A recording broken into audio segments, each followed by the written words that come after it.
Oh, Sheila. Wala. Pataas pa natin yan hanggang dito raw, sabi ni Ma'am Ruth. Yung taas yan, diretso doon. Ilan tayo na po natin to para matibay. Kasi pagka mataas na yung asinta rito, mahirapan na tayo mag-plastering.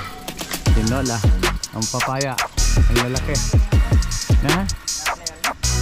Palwal mo lang yung ano, itang wire, palwal nga mo. Para yung mga ilaw, may mga ilaw po dyan mga boss, wall lamp, para mailagay na yung electrician nila. Ito lalaki. Lalaki yung papaya, walang bunga, bulaklak lang.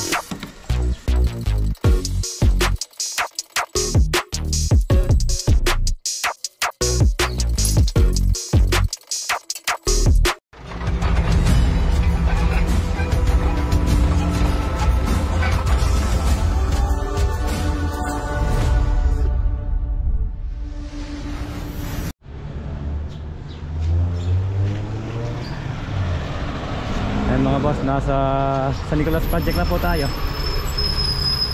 Ito ang pinapagawa ni Madam Ruth. Huwag arangan ang gate, thank you. Sandali lang ako, arangan natin ng konti.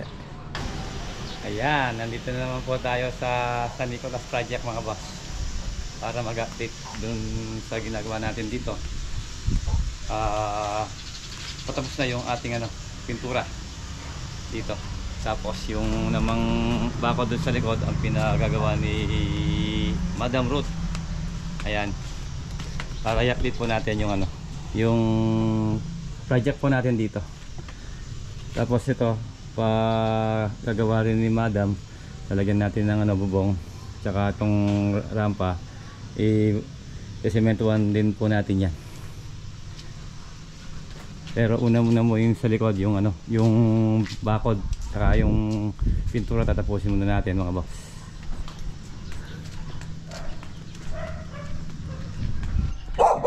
Yan, yung mga aso ni Madam Ruth.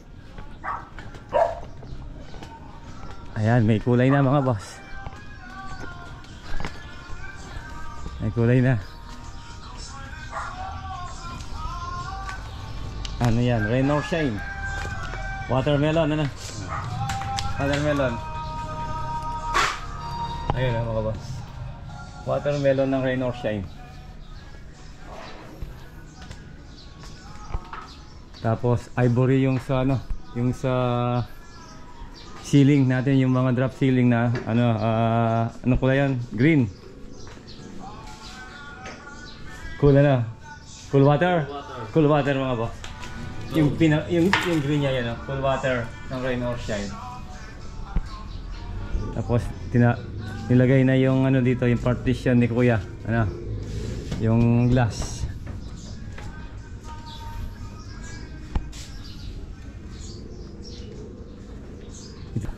Yan na.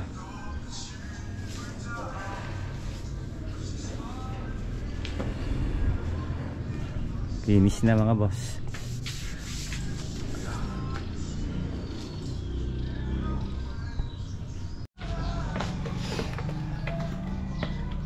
Cool water. Parang ice naman na bay. Yan na. Malamig sa Anong lasa niyan? Malamig, deep breath. Ayan nga boss. Yung sa mga drop ceiling natin, cool water. Tapos yung mga ilaw, yung electrician na nila po yung bahala dyan. Bali sa kanila po yung electrician, hindi po sa atin. Kaya siya ang bahalang maglabas ng yung mga abang niyang mga pin light, saka yung sakov light, center light nakalabas na po. Tapos yung glass, ito muna po yung palalagyan ng glass ni Ma'am Ruth. Ito, wala pa raw ito.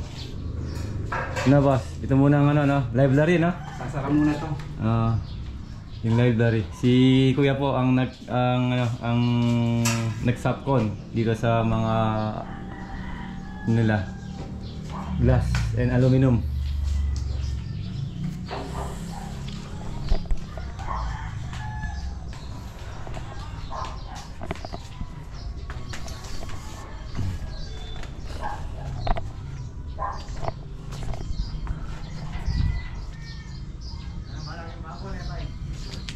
Tapos gusto pang palagyan ng ano ni Ma'am rito, yung mga tapangko or canopy na bakal dito para do yung init at saka yung araw at saka yung ano tubig hindi dire-diretso sa pagka may ano yan, may glass na po yan. Yung dito sa labas dito. Huli muna po itong lalagyan ng glass, yun muna ang kontrata ni Kuya.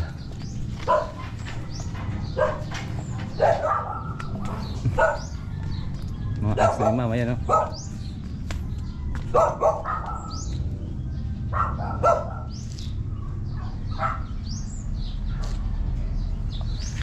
Daming alaman.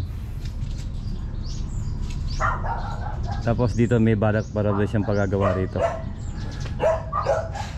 May plano. Yung mga alaga niya lalagay doon daw sa likod. Yung alaga niyang mga manok at saka yung pabo.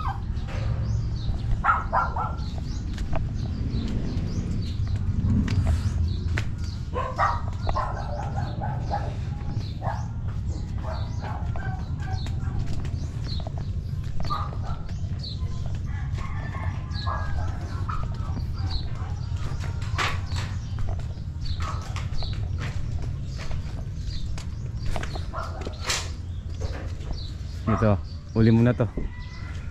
Ito nga sa loob yung tinatapos natin.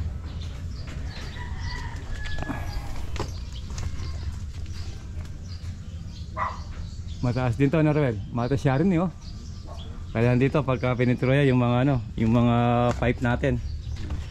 Mga scaffold na pipe ang gagamitin. Pagka pinadiretso na ni Ma'am yung ano. Sila ba? Tapos magwa-waterproofing tayo ng Flexiband. Dalawang apply.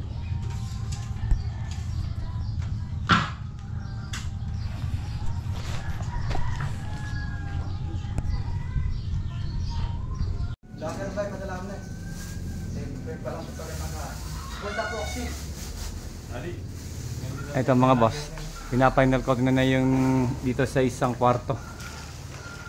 Ayan. Ang taas, tapos yun namang wall. Ano rin po yan? Kulay red. Isang kulay lang po yung sa wall at mga poste. Nabay. Ano yan? Nagpabalot ka na? Oo. Ano yan? Ano? Patapos na? Tingkot. Tingkot. Nagbalot-balot na si Bay. Ito okay na to. Yung glass nila. Ito malinis na to.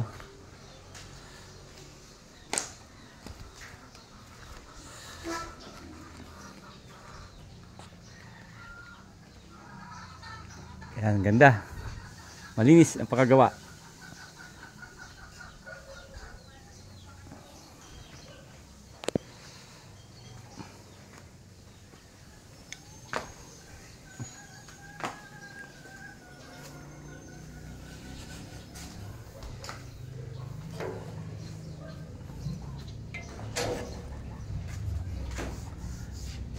Ano lang po yan, yung electrician na lang po yung ano, yung matitira, yung kanyang mga ilaw.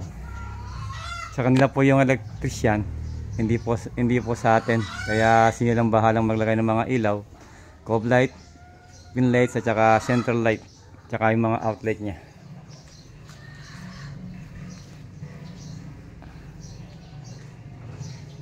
Tapos yan, pagkatapos ma-final paint yung wall, pwede na silang maglinis dito. Para pwede nating i-ano yung pintura. Ipa-check kay Madam Ruth kung okay na yung ating final painting.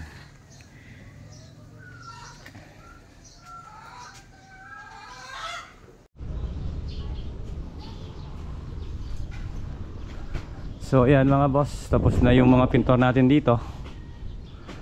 Ayan, painting works, okay na po. Tapos yung mga center light na lagay na. Ano lang yung pin light na lang po. At saka yung strip light sa cob light.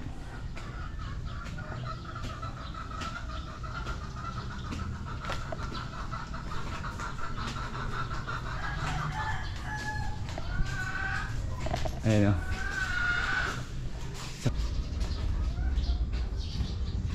Ang ganda, malinis ng tingnan mga boss. Tapos pala mga boss, yung bakod pinatataas din ni Ma'am Ruth dito. Andito yung mga tropa natin, sina Pax at saka si Cielo. Ito ah. Oh, Sheila.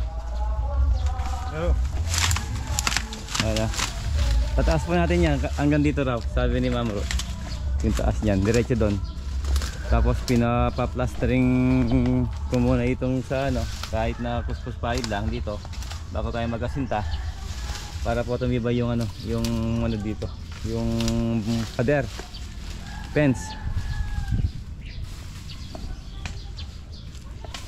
Para safety yung ay dito ay lugar dito kailangan mabakod po yan, sabi ni Ma'am Ruth. Ito si Pax.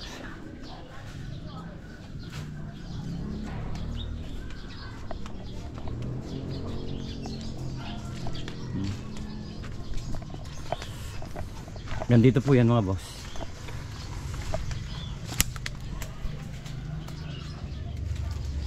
May kawayan no,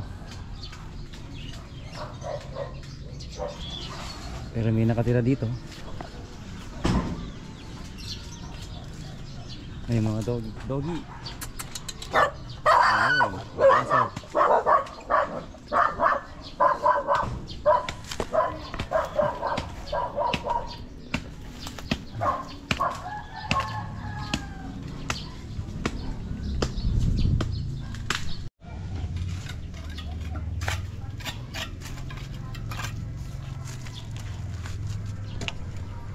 Ito, naka-plastering na ata dito.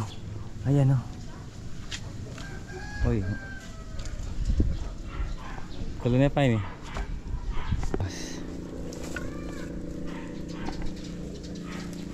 Ayan, nandito po tayo sa baba.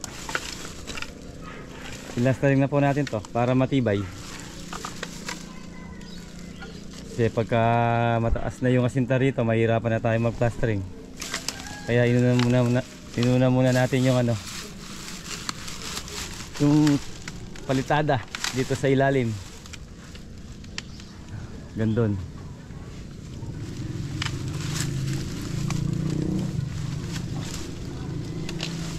Yan, maraming sukal. Mga kawayan.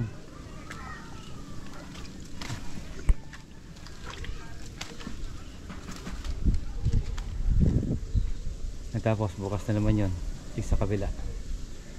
Tapos doon pwede na tayo mag-asinta.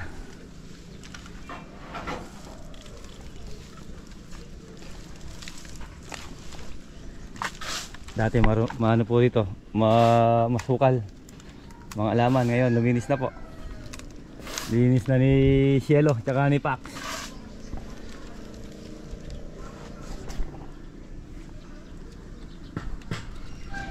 Dito yung mga kawayan tinanggal na nila.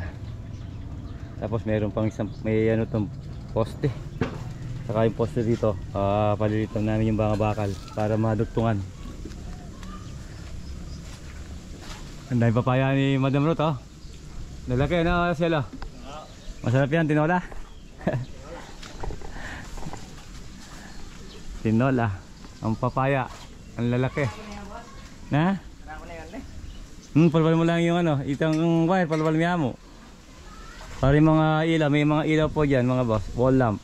Para mailagay na yung electrician nila. Ito lalaki. Lalaki yung papaya, walang bunga, bulaklak lang.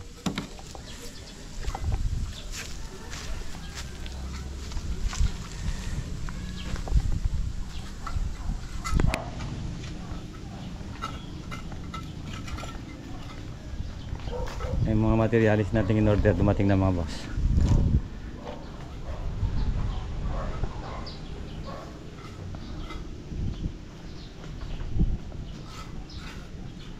So yan mga boss, hanggang dito na po yung vlog natin dito sa San Nicolas Project update. Ayan yung mga nagawa natin mga ilang araw. Linis, gumanda na mga boss.